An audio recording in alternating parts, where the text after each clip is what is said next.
Je me souviens, on était en cours, c'était au lycée.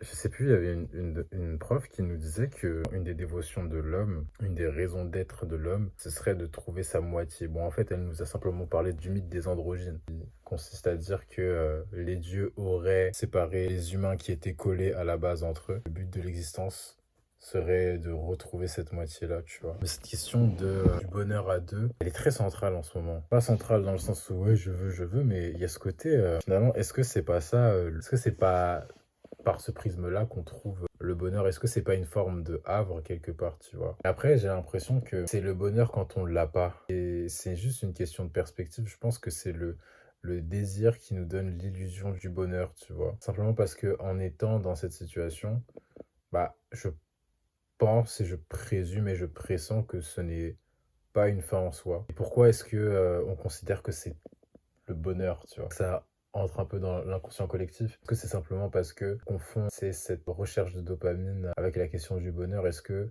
au final, c'est pas cette quête de plénitude, cette quête de béatitude et de satisfaction parfaite? Est-ce que on la confond pas avec tu sais, l'approche très très biologique, très très fugace, ponctuelle et vaine du plaisir, en fait? Est-ce que en désirant et en voulant aspirer à cette recherche-là de la moitié, est-ce que c'est une manière de confondre le plaisir et l'éternité dans une même quête, en fait?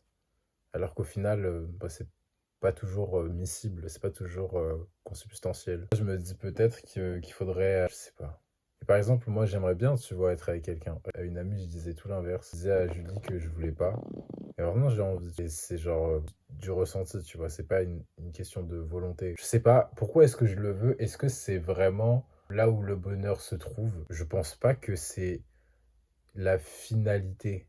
Genre une finalité, une fin en soi qui fait que on arrive à une forme de souverain bien, tu vois. Souverain bien qui fait que on arrive à une forme de perfection. Tu sais, un bonheur parfait qui concilie le côté très paisible, très jovial de l'environnement, de ce qu'on ressent, et de ce qu'il y a au-delà, tu vois. C'est comme si, tu sais, c'est le paradis, tu vois. Je pense que je vivrais pas ce truc-là avec une femme. Je pense même que être avec quelqu'un, c'est aussi voir son environnement et soi-même être éprouvé, peut-être en vue du bonheur. Peut-être que c'est plus un autre moyen pour accéder au bonheur, plus qu'une sorte de havre qui est fini et qui signe la fin du jeu, tu vois. Je pense même que le boss final de de la vie des humains de notre civilisation, c'est peut-être le mariage en vrai. Il y en a qui disent que l'amour rend aveugle, mais le mariage rend la vue. Mais moi, personnellement, je suis partisan du mariage. Genre, j'aimerais vraiment me marier, tu vois. Je trouve ça super intéressant comme concept, spirituellement. Mais faut vraiment être au diapason, tu vois. Faut vraiment exiger